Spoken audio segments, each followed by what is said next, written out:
দর্শক, আপনাদের প্রত্যেককে স্বাগত বাংলা ভিশনের বিশেষ আয়োজন যে কথা বলতে চাই অনুষ্ঠানে। আপনাদের সাথে আছে আমি মাহফুজুর রহমান এবং স্টুডিওতে আজকে আলোচনার জন্য উপস্থিত আছেন জনাব অ্যাডভোকেট নাজমুল হক নান্নু, বিএনপি চেয়ারপারসনের উপদেষ্টা, আছেন জনাব নাজমুল হক প্রধান, সাধারণ সম্পাদক বাংলাদেশ জাসদ। আপনাদের দুজনকে স্টুডিওতে স্বাগত। অ্যাডভোকেট নাজমুল হক নান্নু, আপনাকে দিয়ে আলোচনাটা শুরু করতে চাই। আজকে স্বরাষ্ট্র উপদেষ্টার একটা বক্তব্য দিয়েছেন, আপনি হয়তো শুনেছেন, যে তিনি বলেছেন যে ফেব্রুয়ারিতে নির্বাচন হবে, কেউ ঠেকাতে পারবে না। এবং তিনি বলেছেন যে নির্বাচন ঠেকাতে এলে জনগণকে সাথে নিয়ে প্রতিরোধ করা হবে। প্রধান উপদেষ্টা দেওয়া সময় নির্বাচন হবে, কে কি বললো তাতে আসে যায় না। আসলে নির্বাচনটা কে ঠেকাতে চাচ্ছে? নির্বাচনটা আপনার বাধাগ্রস্ত করা অথবা এটাকে বিলম্বিত করবার জন্য কিছু কিছু শক্তি তারা করছে, রাজনৈতিক শক্তি তারা।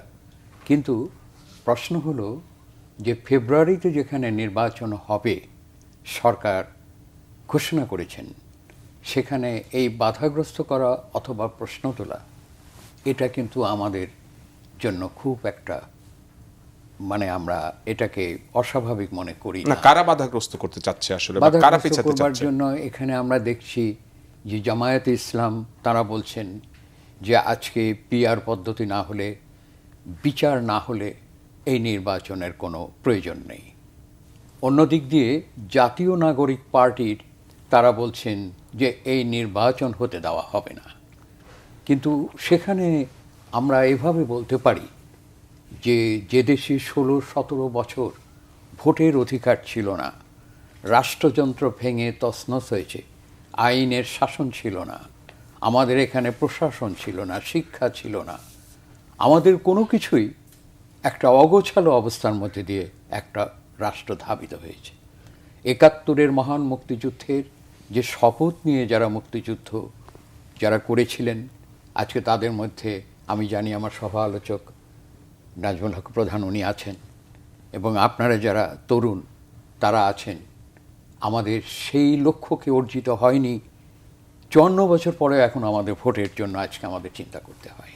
অবশেষে এই যে আজকে তরুণরা, অরুণ প্রাতের তরুণ দল বলবো, তারা ইতিহাস সৃষ্টি করে এবং সুদীর্ঘকাল বাংলাদেশ জাতীয়তাবাদী দল এবং তার সহযোগী অন্যান্য বিরোধী দলীয় শক্তি রক্ত দিয়ে অত্যাচার সহ্য করে, কারা নির্যাতন ভোগ করে, এবং বেগম খালেদা জিয়ার মতো একজন মহিষী নারী, তাকে নির্জন কারাকক্ষে, তাকে বিভিন্ন ধরনের মানসিক নির্যাতন, শারীরিক যে অসুস্থতার চিকিৎসা করতে না দেওয়ার, এত কিছু ভোগ করবার পরে তরুণরা শেষ মুহূর্তে যে আন্দোলনের মাধ্যমে যে ফ্যাসিস্ট স্বৈরাচারী সরকারকে উৎখাত করেছেন, এরপরে যেভাবেই হোক না কেন আমাদের অন্তর্বর্তীকালীন সরকার, প্রফেসর ইউনূস সাহেবকে নিয়ে একটি অন্তর্বর্তীকালীন সরকার গঠিত হয়েছে। এটা আলোচনার ঊর্ধ্বে নয়, অনেক বিষয়ে অসঙ্গতি আছে। সেই অসঙ্গতিটা আমি একটু শুনবো। আমি একটু জনাব নাজমুল হক প্রধান, আপনার কাছে জানতে চাই, নির্বাচনকে আসলে কেউ বাধাগ্রস্ত করতে চাচ্ছে বা কেউ ঠেকাতে চাচ্ছে আপনার মনে হয়? ধন্যবাদ আপনাকে। এখানটায় আসলে দুটা বিষয়, আমি নির্বাচন বাধাগ্রস্ত করা বা নির্বাচন পিছনে করার দুটা বিষয় আসলে এই জায়গায় দুটো দিক কাজ। সরকারের ভেতর থেকে একটা, সরকারের বাইরে একটা। সরকারের ভিতর থেকে তো আগে জানেন আপনি যে প্রায় 1 বছর অতিক্রম করলো সরকারের ভেতর থেকে তো সরকার উপদেষ্টারা তো মুখে এরকম কথা বলেছে, নির্বাচন কয়েক বছর থাকবে, ওনারা কী করবে না করে। ফলে জনমনে একটা সন্তত ছিল আসলে ভোট দেরি হবে, ভোট এখনই হবে না, ভোট ওনারা করবে না, এরকম একটা কথা প্রচলিত ছিল। দ্বিতীয়ত হচ্ছে এখানটায় জামাত বরাবরই, জামাত প্রথম থেকেই, জামাত এবং এনসিপির সুরটা একই ছিল নির্বাচন নিয়ে, যে নির্বাচন এখনই করব না, আইন শৃঙ্খলার উন্নতি হয় নাই, পিআর পদ্ধতি করতে হবে, ইত্যাদি ইত্যাদি বিষয়। তো ন্যাচারালি এখানটা নির্বাচন নিয়ে সংশয়, নির্বাচনটা হবে কিনা এই নিয়ে সংশয় জনমনে আছে এখনও, যে আদৌ কি ভোটটা হবে। এখনও আছে যতই। আর এখানটায় স্বরাষ্ট্র উপদেষ্টার এই যে হুঙ্কার, এই যে কথাবার্তা বলছেন না, এগুলো পাবলিক বিশ্বাস করে না এখন। আসলে পাবলিক ওই দেখতে চায় যে কাজটা কী হচ্ছে, কারণ এনারা বহু বিষয়ে বহু কথা বলছেন, কোনো কথাই কোনো হয় নাই। আমরা অবশ্যই চাই নির্বাচনটা, জেনুইন নির্বাচনটা হোক, কারণ বাংলাদেশে একটা অনির্বাচিত গভর্নমেন্ট, বাংলাদেশে না, এইরকম ক্রাইসিসে এটা বেশি দিন কন্টিনিউ করলে আসলে দেশের আইন শৃঙ্খলা কিছুই থাকবে না, এটা মনে করছি আমরা এখনই যে অবস্থা। ফলে সেক্ষেত্রে নির্বাচনটা হওয়া বাঞ্ছনীয়। নির্বাচনটা করার ক্ষেত্রে এখন সরকারের ডিটারমিনেশন কতটুকু আছে সেইটা দেখার বিষয়। নির্বাচনের শিডিউল ঘোষণা হলে সেটা বোঝা যাবে। নাজমুল হক প্রধান, আপনি আলোচনা করছিলেন যে নির্বাচন যদি সময় মতো না হয় তাহলে আইনশৃঙ্খলা পরিস্থিতি নিয়ে একটা উদ্বিগ্ন হওয়ার কারণ রয়েছে। আপনি বলছিলেন যে কেউ কেউ আসলে নির্বাচনকে বাধাগ্রস্ত করা বা তাদের বক্তব্য সেরকম ফুটে উঠেছে। একটু আগেই এনসিপির একটা অনুষ্ঠান চলছে, সেখানে হাসরাত আবদুল্লাহ বক্তব্য দিচ্ছেন। আমি একটু আগে দেখছিলাম তিনি বলছেন যে আসলে নির্বাচন নিয়ে তাদের কোনো সময় নিয়েও কোনো আক্ষেপ নেই, নির্বাচন হবে সেটাও তারা বাধাগ্রস্ত করতে চান না, তারাও চান নির্বাচন হোক, সেটা ডিসেম্বরে হোক অথবা ফেব্রুয়ারিতে হোক। কিন্তু আগের ব্যবস্থার পরিবর্তনটা আসলে তারা চান, যে আগের ব্যবস্থার পরিবর্তন না করে নির্বাচন হলে আসলে জনগণ খুব বেশি সুফল পাবে না। তারা যে জিনিসটার উপরে জোর দিচ্ছেন যে রুলস অফ গেম চেঞ্জ করতে হবে, এই রাজনীতির পুরনো খেলার বন্দোবস্ত যেটা ছিল সেটা আসলে পরিবর্তন করতে হবে, তারপরে নির্বাচন হতে হবে। এগুলি আসলে বিষয়টা হচ্ছে যে রাজনৈতিক কোনো পরিবর্তন কোনো বৈপ্লবিক হঠাৎ করে হয় না। আপনার যেমন ধরেন যে এই নান্নবেদ বহুত পুরনো ছাত্রনেতা ছিলেন, একটা ধারাবাহিক সংগ্রামের পরে এখানটা একটা মুক্তিযুদ্ধ হয়েছে। আর এখানটায় এটা ঠিক আওয়ামী লীগ 15-16 বছর আওয়ামী লীগ জোর করে ভোটের নামে জোর করে ক্ষমতায় আসে। এটা গোটা পৃথিবীতে নিউ ট্রেন্ড একটা ইলেকট্রিক্যাল টেরানি, নাম ভোট কামে ক্ষমতায় থাকা। এটা কিন্তু শুধু আমাদের দেশে না, এটা এর উপরে তত্ত্ব আবিষ্কার হয়েছে। এটা সুইডেন ভিত্তিক ভেলকেটা অর্গানাইজেশন গোটা গবেষণা করে দেখছে যে এরকম প্রায় অ্যাবাউট 70% লোক এইভাবে আসে ক্ষমতায়। আপনি যদি চীনের কথা বলেন, যদি রাশিয়া ওটাকে ধরেন, যদি রাশিয়ার কথা ধরেন, একই অবস্থা। তাহলে এগুলো হচ্ছে ভোট আসে নামে কিন্তু আসলে ভোট না, এটা ক্ষমতায় থেকে যাচ্ছে বারবার। বাংলাদেশে এটার মূলোৎপাটন হলো। আপনি দেখেন আন্দোলনটা হয়েছে কী নিয়ে হয়েছে, এখানটা আন্দোলনটা হয়েছে আপনার বৈষম্য নিয়ে। সে আমরা একদম জনগণের শেখ হাসিনার প্রতি এটা শ্রদ্ধা যেটা বলে তাহলে সেটাই এসেছিল সমস্ত অংশ জনগণ, যায় না কেন, এটা যায় না কেন। তার ফলে এই জায়গায় দাঁড়িয়ে পরিবর্তনটা হয়েছে। সেই পরিবর্তনে এখন যে কথাগুলি বলতেছে ওনারা চোর পালালে বুদ্ধিবার মতো কথা আর কি, তাই না? আমি বিপ্লবের সময় হইল না কেন, এটা হইল না কেন, ওইটা হইল না কেন, আসলে আগাম কোনো ধারণা ছিল না একটা আন্দোলনের। আমি যে বললাম দেখেন 69-এর আন্দোলন করে এনারা পরাস্ত করছেন আইয়ুব খান গভর্নমেন্টে, তারপরে এবং সবাই ছিল একত্রিত হয়ে, এবং 70-এর তারপর নির্বাচনেও পরাস্ত হয়েছে তারা, এবং তারপরে একটা মুক্তিযুদ্ধ হয়ে গেছে। আজকে তাহলে এখানে দেখেন আপনি আইন দিয়ে রাজনীতি পরিবর্তন করতে যাচ্ছে, দুর্ভাগ্য এটা। আইন দিয়ে রাজনীতি পরিবর্তন হয় না, ধারাবাহিক সংগ্রাম লাগে। বলে কীরকম পরিবর্তন করতে যাচ্ছে দেখেন, আইন দিয়ে ওনারা আওয়ামী লীগকে ভোট করতে দেবো না, এই সংবিধানটাই মূল। এই যে কথাবার্তাগুলি, এগুলো আইন দিয়ে রাজনীতি ঠিক করা যায় না। রাজনীতির ধারাবাহিক ক্রমবিকাশ রাজনীতি লাগে, সংগ্রামের ধারাবাহিকতা লাগে।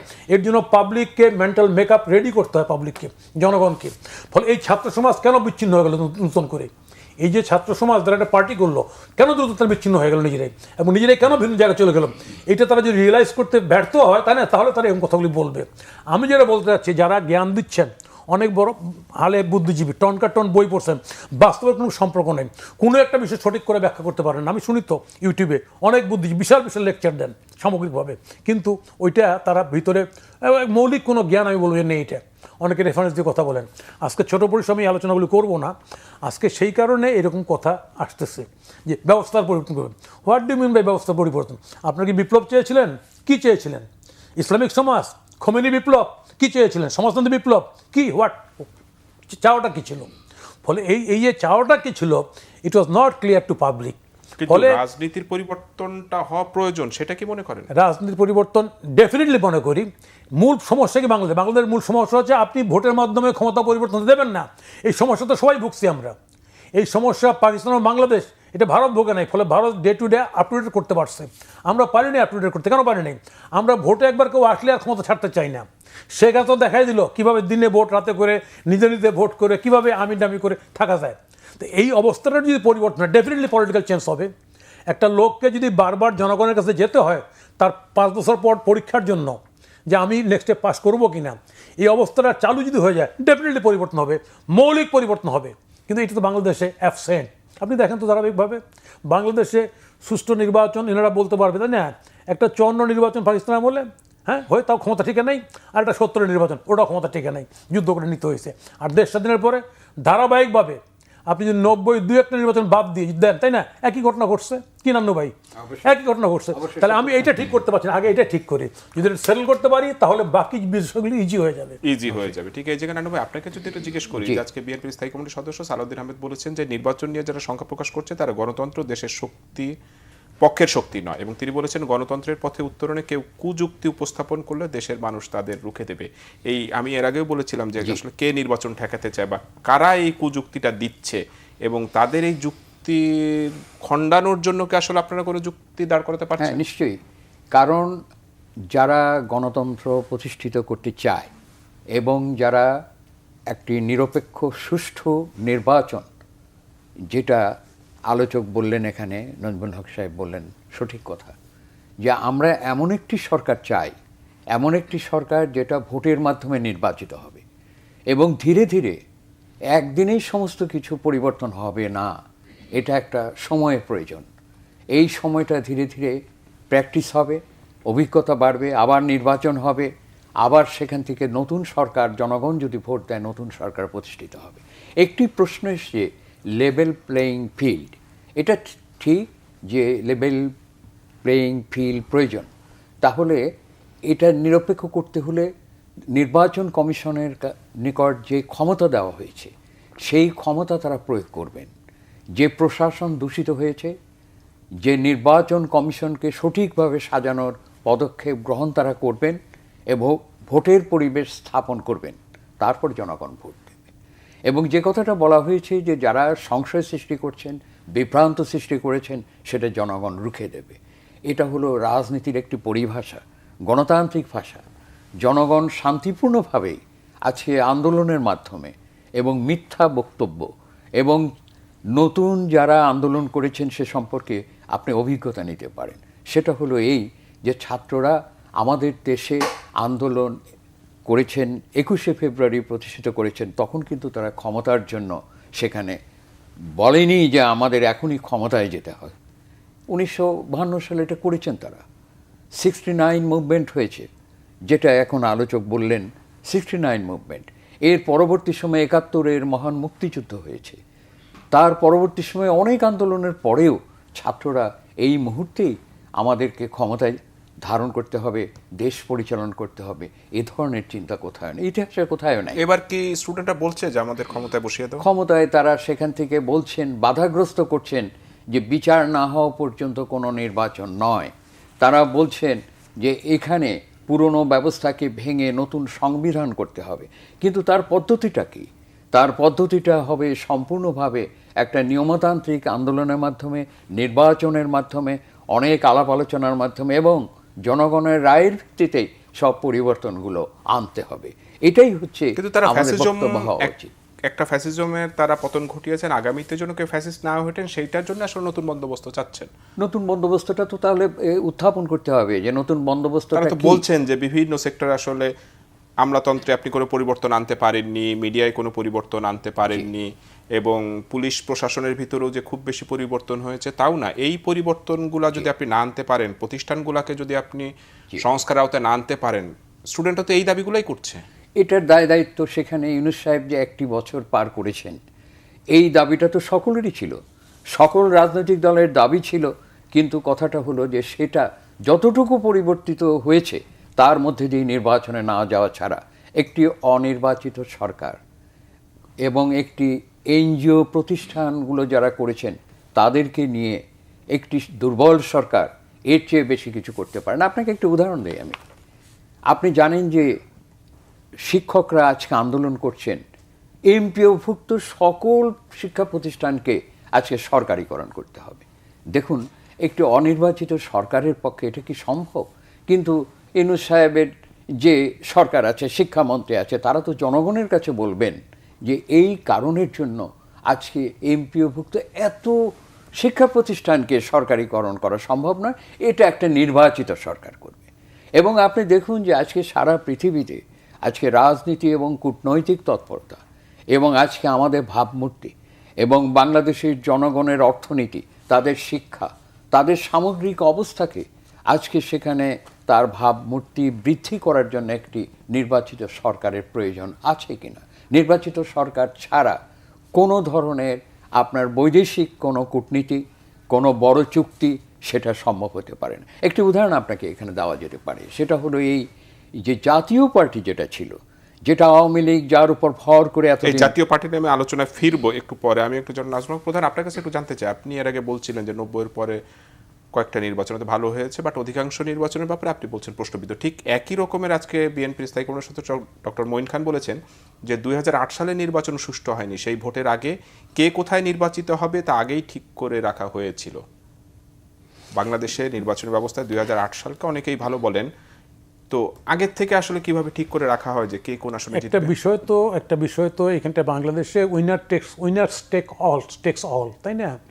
এখানটায় শেখ হাসিনা যেহেতু লগি বৈঠা আন্দোলন করে জয়লাভ করেছিল, তাই না? সেখানটায় বিএনপির টোনটা ডিম ছিল, ফলে ন্যাচারালি আওয়ামী লীগ আপারেন্ট নিয়ে ইলেকশনটাকে ম্যানিপুলেট করতেও পারে। আমার ঠিক জানা নেই, তথ্যটা জানি না আমি, করতে পারে। তবে এটা ঠিক, বাংলাদেশে আসলে নির্বাচন ক্ষেত্রে সবসময় যিনি ক্ষমতায় যাবেন বা যেতে চান উনি এটা করার সুযোগ পেয়েছেন, অতীতে সবসময় দেখা গেছে এটা। সেই জায়গাটা কীভাবে ইনশিওর করা যায়, যদি পাবলিক ডিসাইড করতে পারে, পাবলিক যদি মনে করে যে না এই নির্বাচনের মধ্যে আমার ভোটটা আমি যাকে দেবো সেই নির্বাচিত হবে, বা আমার ভোটের মাধ্যমেই ফলাফলটা ঠিক নির্ধারিত হবে, এই আস্থাটা পাবলিক মধ্যে তৈরি হলে, জনগণের তৈরি হলে, এবং ভোটটা প্রতিবার এরকমই হবে, তাহলে কিন্তু আর এই সমস্যা আর থাকবে না। বাংলাদেশের দুর্ভাগ্য হচ্ছে বাংলাদেশে কখনোই এটা জনমনে স্থির সিদ্ধান্তে আসতে পারে নাই যে ভোটের মাধ্যমে সরকার পরিবর্তন হবে। দু একবার মনে করছে, যেমন ধরুন এরশাদ পতনের পর মনে করছে যে ভোটের মধ্যে সরকার পরিবর্তন হবে, এরকম দু একবার মনে করছে। কিন্তু এরপরে প্রতিবারই যারা আসলে রাজনীতির মাঠে জয়লাভ করে তারাই পরবর্তীতে সরকার গঠন করে, বিষয়টা সেরকম। বিষয়টা এরকম, যদি সেটাই হয় যে এবার তো আসলে শিক্ষার্থীরা আন্দোলন করে একটা সরকারকে পতন ঘটালো, একটা ফ্যাসিবাদের পতন ঘটালো, সেক্ষেত্রে কি আগামীতে শিক্ষার্থীরাই সরকার গঠন করবে? শিক্ষার্থীদের কোনো সুযোগ নেই এই কারণে বললাম যে শিক্ষার্থীরা একটা দল গঠন করছে কিন্তু উইদাউট এনি ফিলোসফি, কিন্তু ইডিওলজি। আচ্ছা, ওদের আন্দোলন তো এটা সরকার গঠনের আন্দোলন ছিল। না, এটা ওদের কোনো আগাম কোনো ডিমান্ডও ছিল না, কোনো দাবিনামাও ছিল না, কিচ্ছু ছিল না। ফলে ন্যাচারালি ওরা দেখবেন, ওরা দল গঠন করার পর ঘোষণাপত্র গঠন করতে বহু সময় লাগছে ওদের, নিজেদের মধ্যে কামড়ে। আমি আলোচনায় যাচ্ছি না। আমরা চাইছিলাম যে ঠিক আছে, ছাত্র আন্দোলন করছে, দল গঠন করছে, ওয়েল অ্যান্ড গুড, ভালো করুক, তারা আসুক সামনে, কিন্তু তাদের লক্ষ্যটা ওই জায়গায় না, তাদের লক্ষ্যটা ক্ষমতায়, এবং তারা ক্ষমতার কোলে আশ্রয় নেওয়ার কারণে তাদের সেই সুযোগটা নেই। মূল জায়গাটা ওই জায়গায়, যদি ক্ষমতার কোলে আশ্রয় না নিয়ে যদি জনগণের কাছে আশ্রয় নিত, অবশ্যই তারা জনসমর্থন তৈরি করতে পারত। কিন্তু যেহেতু তাদের আশ্রয়টা ক্ষমতা, ওই কারণে তাদের পক্ষে জনসমর্থন তৈরি করা আর সম্ভব হচ্ছে না।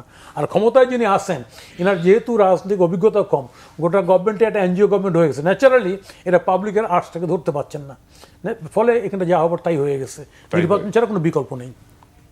নান্নু ভাই, প্রধান ভাই যেটা বললেন যে 2008 সালে নির্বাচন নিয়ে আপনাদের দলের স্থায়ী কমিটির সদস্য যে অভিযোগটা করেছে যে 2008 সালে নির্বাচন সুষ্ঠু হয়নি, যদি সেই নির্বাচন সুষ্ঠু না হয়ে থাকে, বিএনপির দায়িত্বশীল একজন নেতা যখন এমন বক্তব্য দেন, এর ব্যাপারে কি কোনো তথ্য প্রমাণ বিএনপির কাছে রয়েছে? এবং ওই নির্বাচনের পরে বিএনপি কি কোনো ব্যবস্থা নিয়েছিল যে এটা একটা কারচুপি নির্বাচন হয়েছে? বিএনপি ওই নির্বাচনের পরে বিএনপি বক্তব্য দিয়েছিল যে পরিপূর্ণভাবে এই নির্বাচন নিরপেক্ষ হয়নি। এটা তৎকালীন পত্রপত্রিকায় এবং তার বক্তব্য বিবৃতিতে পরিপূর্ণভাবে রয়ে গেছে। এবং কোথাও কোথাও সেখানে বিএনপির যে সমস্ত পোলিং এজেন্ট ছিল, তাদের কর্মী ছিল, তাদেরকে সেখানে প্রবেশ করতে দেওয়া হয়নি এবং তারা সেখান থেকে বের করে দেওয়া হয়েছে। অজস্র উদাহরণ সেখানে রয়ে গেছে। এবং ওই নির্বাচনে অনেক জায়গায় 95% পর্যন্ত ভোট সেখানে কাউন্ট করা হয়েছে এবং এটা গোটা দেশের ব্যাপক স্থানে হয়েছে। শুধু তাই না, আওয়ামী লীগের একটা অভ্যাস হলো যেখানে জয়লাভ করবে, আমরা জানি যে 71-এর মুক্তিযুদ্ধ আমাদের হয়েছে, তার আগে নির্বাচন হয়েছিল, শেষ নির্বাচন হয়েছিল, সেখানে জয়লাভ করবে তবুও তারা সেখানে কারচুপি করেছে আর কি। এটা করেছে তারা, তাদের একটা অভ্যাস। কিন্তু তখন তো কেয়ারটেকার সরকার ছিল, আর্মি ব্যাকড একটা সরকার ছিল, নিউট্রাল সরকার ছিল তখন। সেই সময় তো কিন্তু এত বেশি তাদের জনপ্রিয়তা ছিল, অস্বীকার করবার উপায় নেই, কারণ মওলানা ভাসানী ন্যাশনাল পার্টি বর্জন করেছে ভোট। এবং আমি 2008 সালে নির্বাচনের কথা বলছি না, আমি বলেছি লিবারেশনের আগের যে নির্বাচন, সেখানেও কারচুপি হয়েছিল। আমি এই কথাটা বলেছি। সেখানে ন্যাশনাল পার্টির একটা অংশ ছিল মোজাফফর সাহেবের, এবং তাদের প্রবীণ ক্যান্ডিডেট তারাও বলেছেন যে আমাদের এখানে জয়লাভ করবে, তাও কারচুপি হয়েছে। কুড়েঘর মার্কা তারা তখন ইলেকশন করেছিলেন আর কি সেই সময়। আমি সেই কথাটা বলছি। আর 2008 সালের কথা, সেটা নির্বাচনে অনেক জায়গায় কারচুপি হয়েছে, সেটা তো সেখানে বক্তব্যে সেখানে বলেছে। মঈন সাহেব সেখানে বলেছেন এই কারণের জন্যে যে সেই নির্বাচনেও সেখানে কারচুপি হয়েছে, কারণ ওই নির্বাচনে ধারণা করা হয়েছিল আওয়ামী লীগ হয়তো সেখানে জয়লাভ করবে, কিন্তু কারচুপিটা কিন্তু ব্যাপকভাবে হয়েছিল। এটা খুবই সত্য কথা। আমি আপনাকে যে কথাটি বলতে চাই, যে দুজন আজকে এই উপদেষ্টা পরিষদে, আজকে জাতীয় নাগরিক পার্টির দুইজন ব্যক্তি আছে। জাতীয় নাগরিক পার্টির দুইজন ব্যক্তি না, আমাকে বলতে দিন। জাতীয় নাগরিক পার্টির দুইজন ব্যক্তি, এই অর্থে আমরা বলছি তারা আন্দোলন করেছিল, সেই জন্য এখন তারা বলছেন যে আমরা সেখানে তফসিল ঘোষণার পরে আমরা এখান থেকে পদত্যাগ করব। আমরা বাদ দিলাম, নাগরিক পার্টি নয়, কিন্তু যখনই তারা বলবে যে আমরা নির্বাচন যাব অথবা আমরা ছেড়ে দেব, এই কথাটা এখানে থেকে বলবে, তখন নৈতিক একটা দায়িত্ব নিয়ে সাথে সাথেই তাদের পদত্যাগ করা উচিত, সেটা তারা করেনি। আর ইউনূস সাহেবের যে বিষয়টি আজকে সেখানে করা উচিত ছিল সেটা হলো এই যে আজকে কোন কোন ক্ষেত্রে আজকে সংস্কারটা বেশি গুরুত্ব দেওয়া উচিত সেই জিনিসটা উনি করেননি। যে কথাটা এখানে বলেছেন, নাজমুল সাহেব বলেছেন যে এইখানে তার রাজনীতির অভিজ্ঞতা নাই। যার রাজনীতির অভিজ্ঞতা নাই তার উচিত ছিল রাজনীতিবিদ যারা বাংলাদেশে আছে তাদের সাথে আলোচনা করে পরামর্শ নিয়ে এবং একসাথে ঐক্যবদ্ধভাবে একটি সিদ্ধান্ত নেওয়া। সবচেয়ে বড় হলো একটা জাতীয় সরকার গঠন করা উচিত ছিল এসব ক্ষেত্রে। কিন্তু সেই জাতীয় সরকারে বিএনপি যেতে চায়নি বা বিএনপি করতে চায়নি এরকমের আলোচনাটাও কিন্তু রয়েছে। আমি একটু নাজমুল হক প্রধান আপনার কাছে জানতে চাই যে তরুণ দুই উপদেষ্টার কথা বললেন যে এই উপদেষ্টাদের আসলে নির্বাচনের আগেই পদত্যাগ করা উচিত, যেটা নান্নু ভাই বলছিলেন, কেন তাদের পদত্যাগ করা উচিত? একটা হচ্ছে এই কথাটা নান্নু ভাই বলেন, ওনারাই বলছেন তো বোধহয় এরকম কথা। ওনারা বলছেন যে নির্বাচনকালীন সরকারের সময় নিরপেক্ষতা বজায় রাখার। আমি যদি সেইটা যুক্তিতর্কের খাতিরেও ধরে নেই, এখানে তো বিএনপিরও রেকমেন্ডেড উপদেষ্টা রয়েছেন, বিভিন্ন রাজনৈতিক দলের তালিকা নিয়েই তো আসলে এই উপদেষ্টা পরিষদটা করা হয়েছিল। তো বিএনপির রেকমেন্ডেশনে যদি কোনো উপদেষ্টা থাকেন তাদেরকে পদত্যাগ করা উচিত না, একটা বিষয় হচ্ছে কি, শোনেন, ডক্টর ইউনূস সাহেব প্রথম যে তার আনুগত্য প্রকাশ করেছেন ছাত্র সমাজের উপর, এবং সেই ছাত্র সমাজের একটা দল আছে, সেই দলটা যখন ভোট করবে ন্যাচারালি ডক্টর ইউনূস সাহেবের সেই নিরপেক্ষতা থাকবে না, এই নিয়ে প্রশ্ন কিন্তু উঠবেই। ফলে ন্যাচারালি এখানটা ওনারা আগের থেকে বলছেন পদত্যাগ করবো, কারণ ওনাদের যে সঙ্গে যোগাযোগ আছে এটা পরিষ্কার। হ্যাঁ, ফলে বলেছেন ওনারা।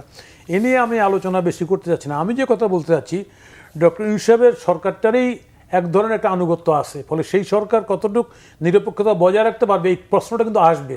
ফলে সরকার যদি এখন থেকে এই প্রশ্নটার মীমাংসা না করতে চায় তাহলে ন্যাচারালি নির্বাচন নিয়ে জনমনে তো প্রশ্নটা থাকবেই। আমি চাই যেটা সেটা হচ্ছে যে ডক্টর ইউনূস সাহেব উনি যখন ক্ষমতাটা নিয়েছেন, উনি দেশে বিদেশে একটা সুনামে একটা একজন ব্যক্তি, ফলে উনি ওনার দায়িত্বটা ওনার যাওয়ার দায়িত্বটা উনি সুষ্ঠুভাবে পালন করুক, আমি এটা চাই। দলের পক্ষে তো আপনারা এরকমই, সেটা করার জন্য যে পদক্ষেপ ওনার নেওয়া দরকার সেই সম্পর্কে ওনার এখন থেকে ভাবনা করা উচিত। কিন্তু উনি এই মাঝখানটায় বাইরে ছিলেন, তাই না? বাইরেও একটা কথা বলেছেন উনি, সেটা নিশ্চয়ই আপনারা শুনেছেন, বাইরে বলেছেন। ফলে ন্যাচারালি নির্বাচন সম্পর্কে আবার ওই কথাটাই আসছে, জনমনে সন্দেহটা থেকেই যাচ্ছে। সেই সন্দেহটা দূর না করতে পারলে একটা ভালো নির্বাচন করতে পারবেন না। নানু ভাই, এইখানে যদি আমি একটু প্রশ্ন করি, যেমন অনেকেই বলছেন যে এই তরুণদের দল বা এনসিপির প্রতি ইউনূস সরকারের একটু সফট কর্নার রয়েছে, কিন্তু অনেকেই তো বলে থাকেন যে বিএনপির সিদ্ধান্ত ছাড়া আসলে এই সরকার চলে না। এই অভিযোগটা কি সঠিক? কারণ যে কোনো মেজর ব্যাপারে কিন্তু বিএনপির সিদ্ধান্তটাকেই তারা প্রাধান্য দেন। না, এটা এক অর্থে ঠিক নয়, এই জন্য যে বিএনপি তার বক্তব্য সঠিকভাবে তুলে ধরবে যে এইভাবে করলে একটি সঠিক সুষ্ঠু নির্বাচন হতে পারে, কিন্তু ইউনূস সাহেব যে পরিপূর্ণভাবে সেটাই মেনে নিচ্ছে এটাও ঠিক নয়। তারেক রহমানের সাথে লন্ডনে যে বৈঠক হয়েছিল সেখানে স্বাভাবিকভাবে প্রকাশ্যেই হয়েছিল যে আজকে একটি নির্বাচনের আমাদের প্রয়োজন, সেখানে একটা ঐকমত্য হয়েছিল, এটা খুবই সত্য। কিন্তু বিএনপি যা বলবে সেটাই যে মেনে নেবে এটা ঠিক নয়। তবে ইউনূস সাহেবের যে দায়িত্বটা তার উপর পড়েছে সেটা তিনিই ঠিক করবেন যে নির্বাচন সঠিকভাবে হবে কি হবে না। যেমন আপনার নির্বাচনের প্রতিটি ক্ষেত্র যে নির্বাচন কমিশন তো এককভাবে পারবে না, সকল রাজনৈতিক দলের একটি জাতীয় ঐক্যমত্য থাকতে হবে এবং জনগণের ব্যাপক সচেতনতার মধ্য দিয়েই সেখানে নির্বাচন কিন্তু কারচুপি হবে না। কারণ এই রাষ্ট্রযন্ত্র এর আগে আওয়ামী লীগ সরকার গঠন করে গেছে। আমি একটি কথা বলতে চেয়েছিলাম জাতীয় পার্টির কথা। এই জাতীয় পার্টি যেটা করেছে সেটা একটি চিত্রনাট্য রচনা করে এক ব্যক্তিকে সরিয়ে অন্যেরা আছে, যারা বিদেশে চলে গিয়েছিল আবার ফেরত এসছে, এবং আমেরিকা সেখানে ভারতের উপর যে শুল্ক আরোপ করেছে তার জন্য তাদের সমস্ত ইন্ডাস্ট্রিগুলো বাংলাদেশে আনবার জন্য তারা ভেতরে ভেতরে প্রস্তুতি নিয়েছে। কার মাধ্যমে? জাতীয় পার্টির এখন বর্তমানে যিনি অনেক বড় একটি ইন্ডাস্ট্রির মালিক তিনি হচ্ছেন জাতীয় পার্টির সভাপতি। সুতরাং আজকে আওয়ামী লীগ সম্পূর্ণভাবে জাতীয় পার্টিকে ব্যবহার করে তার উপর ভর করে এবং বিপুল অর্থ বিনিয়োগ করে জাতীয় পার্টিতে বিনিয়োগ করে এবং সেখানে তাদের ক্যান্ডিডেটগুলো দেবে। এবং এটাও সত্য, আপনাকে মানতে হবে জাতীয় পার্টি যত টাকা দুর্নীতি করেছে আওয়ামী লীগের কাছ থেকে গ্রহণ করেছে তার কোনো বিচার এবং তার কোনোরূপ তাদের যে অর্থনৈতিক অবস্থান সম্পর্কে আজকে ইউনূস সরকার ইউনূস সাহেব সেটা সঠিকভাবে তাদের সেখানে তদন্ত করেছেন কিনা এটা সন্দেহ আছে, কারণ তাদের কেউ গ্রেপ্তারও হয়নি, তাদের বিরুদ্ধে কোনো নোটিশও যায়নি, কোনো কিছুই যায়নি যে তার সম্পত্তির হিসাব বা এগুলো নেওয়ার সম্পদ। এটা কিন্তু জনমনে একটি প্রশ্ন আছে, এগুলো কিন্তু ভেবে দেখা দরকার। আপনি চাচ্ছেন যে জাতীয় পার্টি নির্বাচনের বাইরে থাক? জাতীয় পার্টি নির্বাচনের বাইরে না, কখনোই সেটা ভাবছি না। কিন্তু কথাটা হলো যে যারা আজকে এই দেশে 16-17 বছর যারা একটি স্বৈরাচারী সরকারকে যেতে সহযোগিতা করেছে, অংশগ্রহণ করেছে এবং দুর্নীতিতে অংশ নিয়েছে, তাদের একটি তদন্ত হওয়া উচিত। জনমনের প্রশ্ন, যদি সেটা না করে থাকে তাহলে বলার কিছু নাই।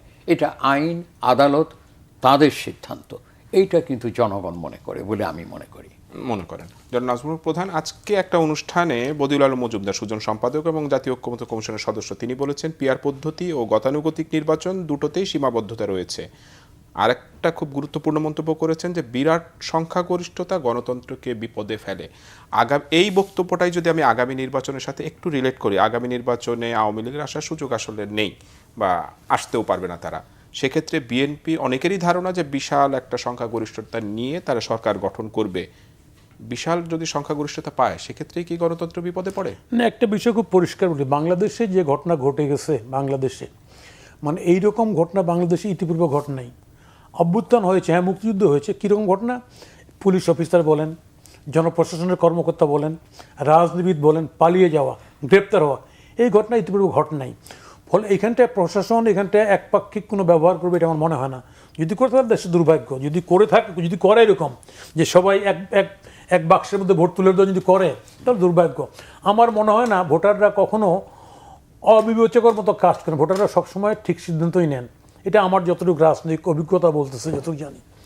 আমি 70 সালে ভোট দেন, কিন্তু 70 সালে ভোট আমি করেছি, সিরিয়াসলি করেছি। তা ফলে এই যে কথাটা আপনার সংখ্যাগরিষ্ঠ হলেই যে এরকম ঘটনা ঘটবে, বিএনপি ইতিমধ্যে আমার ধারণা অনেক ঘাত প্রতিঘাতের মধ্যে দিয়ে বিএনপি একটা পার্টি দাঁড়িয়ে আছে। যদিও আমাদের আগের বক্তব্য ছিল বা শেখ হাসিনার পক্ষে একটা ক্যান্টনমেন্টের পার্টি, কিন্তু বাট রিয়েলিটি ইজ দ্যাট সেই পার্টিটা সংগ্রাম আন্দোলন করে একসাথে পতন ঘটিয়েছে এবং এরপরে এত নির্যাতন পার্টি দাঁড়িয়ে আছে। ফলে সেই পার্টিটা এই জায়গায় এসে যা ইচ্ছা তাই করবে, আমি এটা মনে করি না। এটা আসলে এখানটায় রাজনৈতিক দল সম্পর্কে, রাজনীতিবিদদের সম্পর্কে, সুশীল সমাজের এক ধরনের ক্যাম্পেইন, যে ক্যাম্পেইনটা বরাবর এখানে রাজনীতিকে ক্ষতি করেছে বরাবরই। এবং যদি প্র্যাকটিক্যালি বাংলাদেশের সুশীল সমাজ যারা আছেন, যারা নিজেকে বাংলাদেশের সেভিয়ার মনে করেন, তাদের উচিত হচ্ছে আসলে রাজনৈতিক প্রক্রিয়াটাকে হেল্প করা, সহায়তা করা। সংখ্যাগরিষ্ঠ হতেই পারে, সংখ্যাগরিষ্ঠ চেক অ্যান্ড ব্যালেন্স থাকে না, সংখ্যাগরিষ্ঠ হলেই কি একটা লোক যাচ্ছে তাই করে নাকি? কিন্তু হ্যাঁ, এটা ঠিক, বর্তমান বিশ্বে অনেকগুলি অনুন্নত দেশে এরকম সংখ্যাগরিষ্ঠতার কারণে প্রবলেম হচ্ছে, সমস্যা হচ্ছে। কিন্তু তার মানে এই না যে বাংলাদেশে একই ঘটনা বারবার ঘটবে। বাংলাদেশের লোক, আমরা যারা আছি, যারা দল আছে, এরা পড়ে না শিখলো দেখেও কি শিখবে না, ঠোকাও কি শিখবে না? আমার ধারণা শিখবে। আচ্ছা, ওনার কথার সাথে আমি আপনাকে যোগ করে দিতে চাই, এই যে সংখ্যাগরিষ্ঠ হলেই সে যে একটা স্বৈরতান্ত্রিক হবে এমন কোনো কথা নেই। সেই কারণের জন্যই তারেক রহমান কিন্তু বলেছেন যে আগামী দিনের যে সরকার হবে আমরা সকলকে নিয়েই একটা সরকার গঠন করব।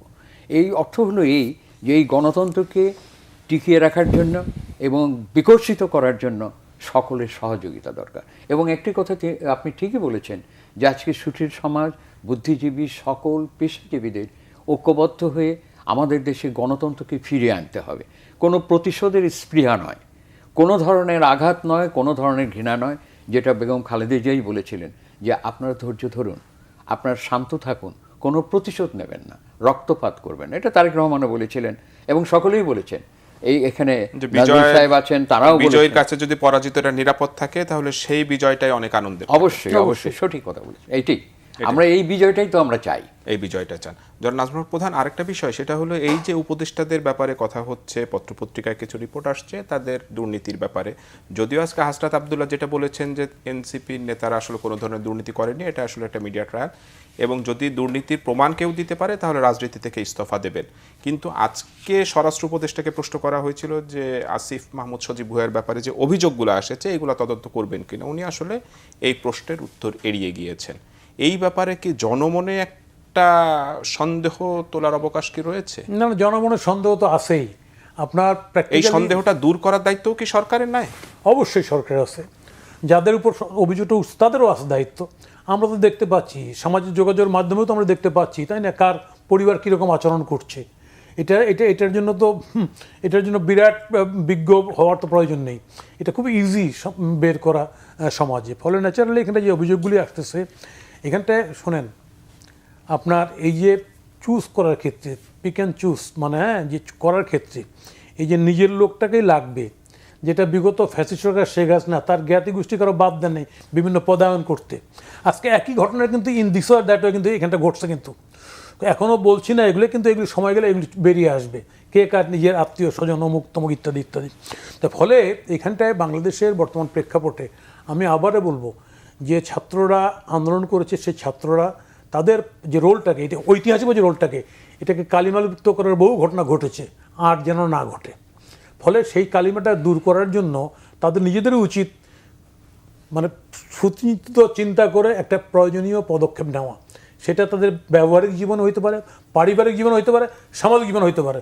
যদি নেয় তাহলে এই ধারণাগুলি দূর হবে। আর না হলে যে ধারণা প্রত্যয় তৈরি হয়ে গেছে, ঠিক হোক আর না হোক, তৈরি হয়েছে, সেইটা সমাজ থেকে যাবে না। কিন্তু তারা তো বলছে যে এই ধারণাগুলো তৈরি করা হয়েছে। এগুলি তো বলবেই, তো এগুলো তো সবাই, তো এটা আমাদের একটা দোষ। তো আমরা নিজেদের ত্রুটি স্বীকার করতে চাই না, আমরা সবসময় নিজের ত্রুটিটা অন্যের ঘাড়ে চাপিয়ে দিয়ে নিজে ফ্রেশ থাকতে চাই।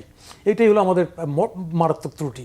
আমি এই মেট্রোতে আসতে আসতে একজন বলতেছিল, কয় দেখেন তো স্যার, আমাকে সামিল স্যার বলেন না, কয় না না, দেখেন তো 2 কোটি টাকার জন্য খালেদা জিয়ার জেল খাটাই দিল, অত টাকাটা খায় নাই, আর 400 কোটি টাকা তার পেন লয়ে চলে গেল।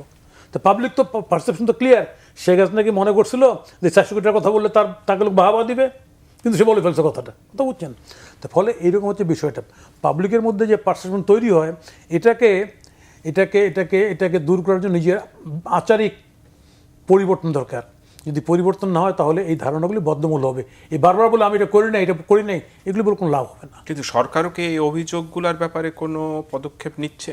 না, সরকারের সেরকম কোনো চাপ দূর নাই। যেমন আপনি কিছুক্ষণ আগেই বললেন, আপনার কাছে শুনলাম এটা, স্বরাষ্ট্রমন্ত্রী তেমন কোনো কথা বললেন, কেন বললেন না আপনি কথা? আপনি তো বহুত বিষয়ে কথা বলতেছেন, আপনি তো হরামশাই কথা বলতেছেন, আপনি তো ঘুষ খায় রাস্তা হচ্ছে কিনা ওটাও বলতেছেন, তাহলে বললেন না কেন আপনি কথা? বলতেন, নাহলে বলতেন সময় নিয়ে বলবো, তাও তো হতো, দেশবাসী আশ্বস্ত হতো, ইয়েস স্বরাষ্ট্র উপদেষ্টা উনি বলবেন, আমরা দেখি বা অপেক্ষা করি। অ্যাভয়েড করলেন, এই অ্যাভয়েড করার মধ্যেই তো গড়বড়টা থেকে যায়। আচ্ছা, আরেকটি বিষয় আপনাকে আমি বলি, সেটা হলো যে স্বরাষ্ট্র উপদেষ্টা বলেছিলেন যে বাংলাদেশে অজস্র বিদেশি আছে যাদের ভিসার মেয়াদ শেষ হয়েছে, বিনা ভিসায় তারা এখানে আছেন, তারা কাজ করছেন, এটার তদন্ত করে আমি দ্রুত গতিতে এদেরকে ফিরিয়ে দেব। পাশাপাশি আমরা খবর দেখছি যে আমাদের বর্ডার এলাকা দিয়ে পুশিং করা হচ্ছে। তাহলে স্বরাষ্ট্র উপদেষ্টা মহোদয় হঠাৎ চুপ করে গেলেন কেন? এবং একজন উপদেষ্টা বলেছেন যে 54 বছর ধরে রাজনীতিবিদরা তো এই দেশ শাসন করলেন, এখন আমরা তো শুধু নির্বাচন করার জন্য আসিনি। পরিবেশ মন্ত্রী উনি বলেছিলেন, আমি নিজে শুনেছি। তাহলে দেখা যাচ্ছে যে ইউনূস সাহেব যখন এটা গঠন করেছেন, এই সরকার, অন্তর্বর্তীকালীন সরকার, সেই সময় তার উচিত ছিল যে কি করতে চান, what is to be done, কি করতে হবে, তার একটা পরিকল্পনা করা উচিত ছিল। পরিকল্পনা দিয়েছেন, বিভিন্ন সংস্কার কমিশন করেছেন, জাতীয় ঐক্যমত্য কমিশন করেছেন, এবং এই সংস্কারগুলা মিনিমাম কিছু সংস্কারের পরে নির্বাচন হবে। সেটা তো অনেক পরে করেছেন। আমি বলছি যে এটা হবার পরেই যদি করতেন তাহলে দ্রুত গতিতে অনেকগুলো সংস্কার এগিয়ে যেত। যে পরবর্তী সময়ে যে সিদ্ধান্তগুলো নিয়েছেন সঠিক। এখন আমরা ইউনূস সাহেবের প্রতি আর কোনো আলোচনাই যেতে চাচ্ছি না। আমরা নিজেরা এখন মনে করি যে আমাদের দ্রুত গতিতে ফেব্রুয়ারি নির্বাচনকে সুষ্ঠু, নিরপেক্ষ এবং গ্রহণযোগ্য করবার জন্য সকল স্তরের সমস্ত শক্তিকে, সমস্ত পেশাজীবীকে, সকল রাজনীতিবিদদের দলকে আজকে সহযোগিতা করে। কিন্তু এই সহযোগিতার প্রশ্ন যদি তুলেন যে সবাই আসলে সহযোগিতা করবে, আপনার নির্বাচন বলছিলেন যে অবাধ, সুষ্ঠু, নিরপেক্ষ করতে চান, এবং সেটা আসলে সবাই এরকমের একটা নির্বাচন দেখতে যায়, সেক্ষেত্রে কি আইন শৃঙ্খলা বাহিনীর বর্তমান যে অবস্থায় আইন শৃঙ্খলা বাহিনী কি প্রস্তুত রয়েছে? পুলিশের যে অবস্থা আমরা দেখি, তারা কি একটা ভালো নির্বাচন উঠাতে পারবে? হ্যাঁ, সেটা স্বরাষ্ট্র যে আজকে উপদেষ্টা মহোদয় আছে, ইউনূস সাহেব আছেন, তাদের সকলে আজকে এইটুকু সংশোধন করতেই হবে, কারণ ফেব্রুয়ারি নির্বাচন করতেই হবে, তার জন্য যতটা সম্ভব এটা করতে হবে আর কি। পরিপূর্ণভাবে করবে সেটা আমরা এখনই বলতে পারি না, কিন্তু জনগণ যদি সচেতন থাকে, জনগণ সতর্ক যদি থাকে, তাহলে কেউ কারচুপি করে নির্বাচনকে কেউ সে বাধাগ্রস্ত করতে পারবে না, ধ্বংস করতে পারবে না, এটাই আমার দৃঢ় বিশ্বাস। আর আরও একটি কথা, আপনি নিজে নিঃসন্দেহে নিজেও জানেন, আপনার দুজন ইতিহাস পড়েছেন, যে তরুণরা কিন্তু যুগে যুগে অনেক বিপ্লব করেছে। কিউবা বিপ্লবে দেখেন প্রাণ দিয়েছে, সেখানে ফিদেল কাস্ত্রো, চে গুয়েভারা এবং রাহুল কাস্ত্রো তারা যখন হাভানা যখন আক্রমণ করে তখন ছাত্ররা কেমন আন্দোলন করেছেন, রক্তে ঝরে গেছে হাভানায়। সেখানে আপনার জেনারেল বাতিস্তা পালিয়ে গেছে, তারা বিজয় অর্জন করেছে। সেই বিজয় কিন্তু কমিউনিস্টরা করেনি, তখনও ফিদেল কাস্ত্রো কমিউনিস্ট পার্টি গঠন করেনি, পরবর্তী সময় হয়েছে। আবার সাথে সাথে আমরা জানি যে ফ্রান্সেও এটা হয়েছে আর কি। ফ্রান্সেও ছাত্ররা কিন্তু ব্যাপক আন্দোলন করেছে। আমি বললাম যে সেখানে ওই আপনার ভিক্টর হুগোর লা মিজারেবল সেখানে রয়ে গেছে। আলজেরিয়াতেও এটা হয়েছে। ছাত্রদের আজকে এই যে ঐতিহাসিক ভূমিকা এই তরুণরা যেটা করেছে, এটা খুব ভালো, আমি অভিনন্দন জানাই। কিন্তু তাদেরকে ধৈর্য ধরতে হবে, অনেক পথ হাঁটতে হবে। রাজনীতি আজকে যে রাজনীতির পথ বন্ধুর নয়, এটা বাধার বিন্ধ্যাচল অতিক্রম করে তাদেরকে গড়ে নিতে হবে। এখনই আমি দেশ শাসন করি এরকম মানসিকতা এখনই থাকা উচিত না, আমার মনে হয় তাই আর কি। আমরা দুজনেই ছাত্র রাজনীতি করেছি, আমাদের মোটামুটি একটা অভিজ্ঞতা থেকে এটাই আমি মনে করি। আজকে নির্বাচন অবশ্যম্ভাবী রূপেই আজকে নির্বাচনের আয়োজন করতে হবে। নির্বাচন আয়োজন করতে হবে। জন নাজমুল হক প্রধান, নির্বাচন আয়োজন করার জন্য আইনশৃঙ্খলা বাহিনী প্রস্তুত কিনা সেইটার সাথে আপনি বলবেন যে নির্বাচন কমিশন এখন পর্যন্ত যে ভূমিকাটা নিয়েছে সেটাতে আপনি সন্তুষ্ট কিনা? নির্বাচন কমিশন এই সপ্তাহে হয়তো নির্বাচনের একটা রোড ম্যাপ ঘোষণা করবে বলে আমরা জানতে পেরেছি। নির্বাচন কমিশনও কি আসলে পুরোপুরি প্রস্তুত রয়েছে একটা নির্বাচন আয়োজনের জন্য? আমার ধারণা একটা হচ্ছে যে বাংলাদেশের যে নির্বাচন কমিশন বর্তমানে যেটা হলো, আমার ধারণা অতীত অভিজ্ঞতাটাকে তারা ধারণ করে নিশ্চয়ই বর্তমান যৌক্তিক পদক্ষেপগুলি ওনারা নেবেন। এবং প্রধান নির্বাচন কমিশনের কথা থেকে এগুলি আমার বিশ্বাস স্থাপন আমি করেছি ওনাদের প্রতি, যেটা ভালো নির্বাচন ওনারা করতে পারবেন। বাংলাদেশে মূলত একটা ভালো নির্বাচন করার জন্য জনপ্রশাসন, পুলিশ প্রশাসন, নির্বাচন কমিশন এবং সরকারটা যিনি আছেন, এর যদি ডেফিনেট কোনো ইচ্ছা যদি না থাকে যে আমি সেনাবাহিনীটাও যোগ করি, সেনাবাহিনী যোগ করে, রাইট, যদি ডেফিনেট ইচ্ছা থাকে যে আমি অমুকরে বানাবো, অমুক দলরে দিব, তাহলে ডেফিনেটলি জনগণ প্রপারলি ভোট করে একটা প্রপার নেতৃত্ব এই দেশবাসীর কাছে উপস্থাপন করতে পারবে। সেই দক্ষতা যোগ্যতা জনগণের উপর আছে, সেই বিশ্বাস আছে। অবশ্যই আমি জনগণকে কখনোই মনে করি না তারা ভুল ভোট করে। কিন্তু যদি গভর্নমেন্টের ইচ্ছা এরকম কোনো টের পায় যে ডিসি সাহেব, এর আগে দেখছেন না, এর আগে ডিসি সাহেবগুলি যে আমি তো এখানটায় আমার দায়িত্ব নৌকাকে জিতানো, এখন কেউ যদি মনে করে যে না এখানটা দায়িত্ব আমার অমুক মার্কেটে জিতানো, আমি তো ভাই এই পন্থী। ইতিমধ্যে বিভিন্ন ডিসি প্রশাসন কর্তা ব্যক্তিরা এটা প্রকাশ করেছেন এলাকায় যে আমি অমুক পার্টির ভাই, আমি অমুক পার্টির। এইগুলি পরিষ্কার, এগুলিকে সর্ট আউট করতে হবে এবং প্রশাসন রাষ্ট্রের কর্মকর্তা সেই জায়গাটা তৈরি করতে হবে। এই জায়গাটা তৈরি করার জন্য সরকারের এবং নির্বাচন কমিশনের একটা ঐকান্তিক ইচ্ছা লাগবে। যদি করে ফেলতে পারে তাহলে ওয়ান মোটিভেশন ইজ এনাফ, ডিরেকশনটাই এনাফ যেটা ভালো ভোট করার জন্য, এবং সেটা করতে পারবে। কিন্তু সেখানে এখন পর্যন্ত গত সপ্তাহে তারা আরপিওটা চেঞ্জ করলো এবং সেখানে কিছু ইতিবাচক পরিবর্তন আমরা আসলে দেখেছি। তারপরে একটা বড় নির্বাচনের ক্ষেত্রে তো আসলে তাদের আইনশৃঙ্খলা বাহিনী আর প্রশাসন, আপনি যেটা বলছিলেন, এর বাইরে তো আসলে নির্বাচন কমিশনের হাতে কোনো টুলস নেই। না, একটা বিষয় টুলস তো রাষ্ট্রের টুলসটাই ব্যবহার করে নির্বাচন কমিশন, সেইটা ব্যবহার করার জন্য উনি যথেষ্ট ক্ষমতা প্রয়োগ করতে পারবেন না, সেইটা হচ্ছে বিষয়। আপনার যেমন ধরুন, আমি একটা উদাহরণ দিই, আপনি গাইবান্ধায় ভোট হলো না আওয়ামী লীগ গভর্নমেন্টের আমলে, ভোটটা বাতিল হলো। বাতিল পরে গেলো, একই ঘটনা ঘটলো। ওই ভাই বুড়া কয় না, গ্রামে কয় ভাই বুড়া বুড়া ভাই, এ পাশে ঘুরে নেবো, ওই পাশে বললাম। এইটা চেঞ্জ হলে, একটা জায়গায় চেঞ্জ হলে, সেই কারণে আমি বলবো যে নির্বাচনটা একই সঙ্গে না হওয়া। বাংলাদেশের বর্তমান প্রেক্ষাপটে আমরা কিন্তু পপুলেশনে কিন্তু একটা বড় দেশ, জানেন আপনি, একটা বৃহত্তম দেশ, 8th লার্জেস্ট কান্ট্রি পপুলেশন। ফলে জনসংখ্যার দিক থেকে এই ভোটটা একই দিনে না করা আমি যৌক্তিক মনে করছি। আরও অনেক আলোচনা করলে অনেক সাজেশন আসবে, তাহলে ডিভাইড করে করলে কিন্তু প্রশাসনটা প্রপারলি ইউটিলাইজ করতে পারবে এলাকায় ভোটটা করার জন্য। তা ফলে সেইটা দিক দেখলে আমার ধারণা আরও অনেক সাজেশন আসবে। রাজনৈতিক দলগুলোর সঙ্গে আলোচনা করলে, সেটা করলে নির্বাচন সুষ্ঠু হবে, সুন্দর হবে। নান্নু ভাই, একটু জানতে চাই যে আপনারা অনেকেই বলছে যে দেশ আসলে নির্বাচনী ট্রেনে উঠে গিয়েছে এবং ফেব্রুয়ারিতে নির্বাচন হবে।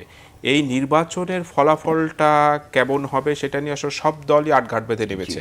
আপনার মনে হয় যে নির্বাচনের আগে আমরা দেখতাম যে আওয়ামী জোট, বিএনপি জোট, এবারও এই জোটের রাজনীতিটা খুব ইম্পর্টেন্ট হবে নির্বাচনের ক্ষেত্রে? অবশ্যই জোটের রাজনীতিটা খুব ইম্পর্টেন্ট হবে, এবং সাথে সাথে এই কথাটাও বলা দরকার যে একটি সুস্থ প্রতিযোগিতা থাকতে হবে। এই প্রতিযোগিতা মধ্য দিয়েই কিন্তু জাতীয় ঐক্য প্রতিষ্ঠিত হবে এবং ভাষা ব্যবহারকে সেখান থেকে অত্যন্ত সংযত হতে হবে এবং অন্যকে আক্রমণ করার মানসিকতা ত্যাগ করতে হবে। বড় দল যদি ভুল করে, বড় দল যদি সেখানে সরকার গঠনের পরে ভুল করে, তাহলে ইতিহাসের আস্থা করে নিক্ষিপ্ত হবে। আমি বড় দল বলতে আমি যাদেরকে মিন করছি আপনারা দুজনই তা উপলব্ধি করতে পারছেন। এটা আমি জোর দিয়েই বলতে পারি যে আজকে ইতিহাস থেকে শিক্ষা নিয়ে আজকে সে পথে চলতে হবে এবং জোট গঠন হবে, প্রতিযোগিতা হবে, নির্বাচনের জয় পরাজয় নির্ধারিত হবে এবং সরকার গঠন করা হবে। ক্ষমতা শব্দটা আমি ব্যবহার করব না এবং সকলকে নিয়ে সরকার গঠন করে সুষ্ঠুভাবে একটি গণতন্ত্রের পথে যাত্রা শুরু করতে হবে। এই নির্বাচনে কিন্তু গণতন্ত্রের শেষ কথা নয়, গণতন্ত্রের আরও অনেক বৈশিষ্ট্য আছে, আরও অনেক আর্ট আছে, যেগুলোকে সঠিকভাবে প্রয়োগ করে আস্তে আস্তে আমাদের দেশকে সমৃদ্ধ হবে। আপনি এই একটা জিনিস তো আপনি জানেন, আপনাকে অনেক অভিজ্ঞতা আছে দুজনের। উপনিবেশিক শক্তিগুলো আমাদের দেশের সম্পদ লুণ্ঠন করে তারা তাদের নিজের দেশে নিয়ে যেত, আর এখানে উল্টো ঘটনা হয়েছে। হাজার হাজার কোটি টাকা কিভাবে আমাদের দেশের টাকা লুণ্ঠন করে অন্য দেশে নিয়ে যাওয়া হয়েছে, জিনিসটা উল্টো হয়ে গেছে। সুতরাং সেই শক্তি আবার ক্ষমতায় ফিরে আসবে, সেই শক্তির জন্য মিছিল হয়, সেই শক্তির জন্য বিভিন্ন জায়গায় অনেকে উপস্থিত হয়, এটা একটা লজ্জার ব্যাপার। আপনি নিজেরাই চিন্তা করেন, আয়নাঘরের মতো একটা হতে পারে, এটা তো ইসরায়েলিরা করেছে, এটা বিদেশিরা বলেছে, এইটা সম্পূর্ণভাবে ইসরায়েলের সহযোগিতায় হয়েছে। কারণ ভারতের মাধ্যমে এখানে এই আয়নাঘর এবং এইরকম নিপীড়ন, এরকম গুম খুন, এইরকম হত্যা, এইগুলো সেখানে সংগঠিত হয়েছে। সেই কারণের জন্যেই আজকে এই ইতিহাস থেকে এই শিক্ষাগুলো আগামী দিনের সরকারকে গ্রহণ করা উচিত। যদি গ্রহণ না করে আপনি বলছিলেন যে আসলে আস্থা করে নিক্ষিপ্ত হবে, সেটা যত বড় দলই হোক। কিন্তু আপনার কাছে যে আমি জানতে চাই যে এই ইতিহাসের শিক্ষাটা কি গত এক বছর বিএনপি কি নিল? কারণ এই ফ্যাসিস্ট পতনের পরে বিএনপির ব্যাপারেও তো অনেক অভিযোগ রয়েছে, চাঁদাবাজির অভিযোগ রয়েছে, বল প্রয়োগের অভিযোগ রয়েছে। সেই শিক্ষাটা কি তারা গত এক বছরের প্রপারলি নিতে পেরেছে আপনি মনে করেন? এক বছরের মধ্য দিয়ে এটা ঠিক যে কোনো একটা বড় দল বা একটা বড় শক্তি ভেতরে কিছু আবর্জনা থাকবেই এবং সেখানে এসে জমা হবে নতুন অনেক কিছু অপশক্তির অংশ বিশেষ জমা হবে। সেই শিক্ষার জন্যই তাদের বিরুদ্ধে কঠোর ব্যবস্থা নেওয়া হয়েছে এবং ভবিষ্যতে আরও বেশি করে নেওয়া হবে। সে ধরনের অভ্যন্তরীণ আলোচনার মধ্য দিয়ে সেই রেজাল্ট আমাদের বেরিয়ে এসছে এবং এটা স্বীকার্য যে বিএনপির মধ্যে এখন অনেক ত্যাগী মানুষ আছে, তারা অনেক মুক্তিযোদ্ধা আছে, অনেক বিপ্লবী শক্তি আছে, যারা মার্ক্সবাদ লেনিনবাদ করতেন, যারা মাও সেতুংয়ের অনুসারী ছিলেন, তাদের বহু মানুষ এখানে আছে। সে কারণের জন্য আজকে যারা আপনার চাঁদা, লুটপাট এবং সেখানে জমি দখল বা এই ধরনের প্রবণতা থাকবে, সেখানে কঠোর ব্যবস্থা নেওয়ার জন্য এখানে ব্যবস্থা আছে এবং সেই সিদ্ধান্ত নেওয়া আছে এবং ভবিষ্যতেও আসলে থাকবে। প্রথমে আপনার কাছে একটু জানতে চাই যে গত এক বছরে বিএনপির যে কর্মকাণ্ড নিয়ে সমালোচনা হয়েছে, জনগণকে আস্থা রাখতে পারছে যে বিএনপি যদি ক্ষমতায় যায় সেক্ষেত্রে বিএনপি খুব ভালোভাবে দেশ চালাবে? পুরোপুরি আস্থা রাখতে পারছে না। আমি নিজেও পুরোপুরি আস্থা রাখতে পারছি, তবে আমি আস্থা রাখছি বলে কেমন, প্র্যাকটিক্যালি বিএনপিও কিছু কিছু পদক্ষেপ নিচ্ছে না তা না, কিন্তু যেমন আগাম কিছু পদক্ষেপ নিতে পারছে না, এটি যেটা নেওয়া উচিত ছিল। যেমন ধরেন বিএনপির তো ডিজে পার্টির দরকার নাই, তো করছে কি করছে না, কিন্তু পাবলিকলি কি জানে যে ওখানটায় 25 সামনে বিএনপি ডিজে পার্টি করলো, পাবলিকলি এটাই আসছে। নজরুল ইসলামের কথা হয়েছে, তো এই কাজটা আগাম বিএনপি তো সতর্কতা অবলম্বন করতে পারতো যে no, this is not that task at all, তাই তো ওখানটায় গেছে। আমি বলছি যে এরকম বিভিন্ন জায়গায় অসংখ্য ঘটনা ঘটছে, বহিষ্কারও হয়েছে, কিন্তু বিএনপি আগাম এটার মেজার নিতে পারে নাই। এই না নিতে পারার ব্যর্থতা নেতৃত্বে ব্যর্থতা। আমার মনে হয় এসব ঘটনার থেকে বিএনপি নেতৃত্ব নিশ্চয়ই, উনি যেটা বলছেন, অবশ্যই সেখানটায় শিক্ষিত অভিজ্ঞ লোকজন আছেন, নিশ্চয়ই তারা এটাকে ট্যাকেল করতে পারবেন বলে আমি মনে করি, অবশ্যই পারবেন। আরেকটা বিষয় সেটা হলো নির্বাচন নিয়ে, জোট নিয়ে দৌড়ঝাঁপ হচ্ছে, আসন ভাগাভাগি নিয়ে অনেক কথা শোনা যাচ্ছে।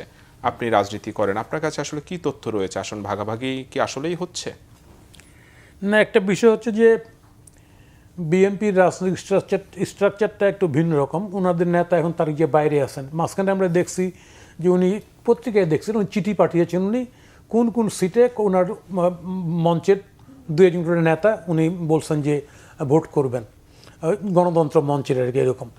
তো ধরুন এইরকম আলোচনা কীভাবে হচ্ছে এটা আমাদের ঠিক জানা নেই, আমরা এখনও পারস্পরিক এখানটায় এরকম কোনো আলোচনার কোনো দেখিনি। তবে আমাদের মনে হচ্ছে এখানটায় তারেক সাহেব যেটা বলছেন সেটা হচ্ছে যে নির্বাচনের পর একটা একটা জাতীয় সরকার হবে, কারণ দেশটা আসলে যে অবস্থায় রেখে গেছে বিগত ফ্যাসিস্ট সরকার, সেখানটায় সবার একটা সম্মিলিত মতামত লাগবে দেশটা পরিচালনার জন্য। মৌলিক জায়গায়, অমৌলিক জায়গায় তো বিতর্ক থাকবেই, এটা স্বাভাবিক, কিন্তু মৌলিক জায়গায় একটা বেসিক জায়গায় আমাদের ঐক্যমত হতে হবে যে দেশটাকে আমরা কীভাবে টেনে তুলব। সামগ্রিক বিষয় আমাদের তো প্র্যাকটিক্যালি আপনি প্রশাসন বলেন, আপনি আর্থিক খাত বলেন, আপনি সামাজিক, সবটাই ধসে গেছে, এটা সত্য। এবং ফলে এই জায়গায় এটা সম্মিলিত এফোর্ট দরকার হবে। সেই কারণে জাতীয় সরকার আমি মনে করছি নাইস, গুড প্রপোজাল। তাহলে নির্বাচন করার আগে যদি এখানে জোট, দুটো ধারা এখানে স্পষ্ট। একটা ধারা আমরা জানি, যারা বিএনপি 12 দল এবং গণতন্ত্র না মঞ্চ। ধর্মাশ্রয়, আমি এইভাবে ভাব, ধর্মাশ্রয়ী রাজনৈতিক জোট আছে, শক্তি আছে এটাই। এই শক্তিটা বরাবরই ক্ষমতার উপর সওয়ার করে এরা রাজনীতি করতে চেয়েছে। এই শক্তিটা আজকে, এই শক্তিটা এবার এই সামগ্রিক মানে স্বৈরাচারী পতনের পর এই শক্তিটার আবির্ভাব ঘটেছে নতুন করে। এই শক্তিটা নিষ্পেষিত হয়েছে, এটাও সত্য। তাহলে এইটা একটা শক্তি। বিএনপি একটা পুরনো দল, ক্ষমতায় ছিলেন বহুবার, একাধিকবার ছিলেন দল। এর বাইরেও আরও অনেক প্রগতিশীল গণতান্ত্রিক শক্তি আছে। ন্যাচারালি এখানটায় জোটবদ্ধ হওয়ার সবাই চেষ্টা করবে ভোটটাকে ফেস করার জন্য। ইট ইজ নাথিং রং, এটা ভুল না, খারাপও না। এই জোটের মধ্য দিয়ে ডেফিনেটলি এখানটা রাজনীতিটা এটা প্রতিদ্বন্দ্বিতাপূর্ণ হবে, প্রতিশোধমূলক না। এনসিপি আসলে কোন জোটের দিকে না, যেতে পারে বা এনসিপি আলাদাভাবে যেটা আমি শঙ্কিত হচ্ছে যে জায়গাটায়, সেটা হচ্ছে যে রাজনীতিটা প্রতিদ্বন্দ্বিতাপূর্ণ হোক, প্রতিশোধমূলক না হোক। প্রতিশোধমূলক জন্য না হয়। এটাই হচ্ছে মূল এবং কথা। একটা ভালো NCP নির্বাচন যদি সে আশাটাই কোনো- করি। আমার সময় একেবারেই শেষ। আপনাদের এনসিপি দুজনকে যদি ধন্যবাদ। ধর্মাশ্রয়ীদের সাথে যায় সেটাও যেতে পারে, আলাদাও করতে পারে। আলাদাও করতে পারি, সেটা সব সময় বলে দেবো। আপনাদের দুজনকে অসংখ্য ধন্যবাদ। দর্শক, এতক্ষণ দেখছিলেন যে কথা বলতে চাই অনুষ্ঠান। আজকের মতো এখানেই বিদায় নিচ্ছি। সবাইকে ধন্যবাদ।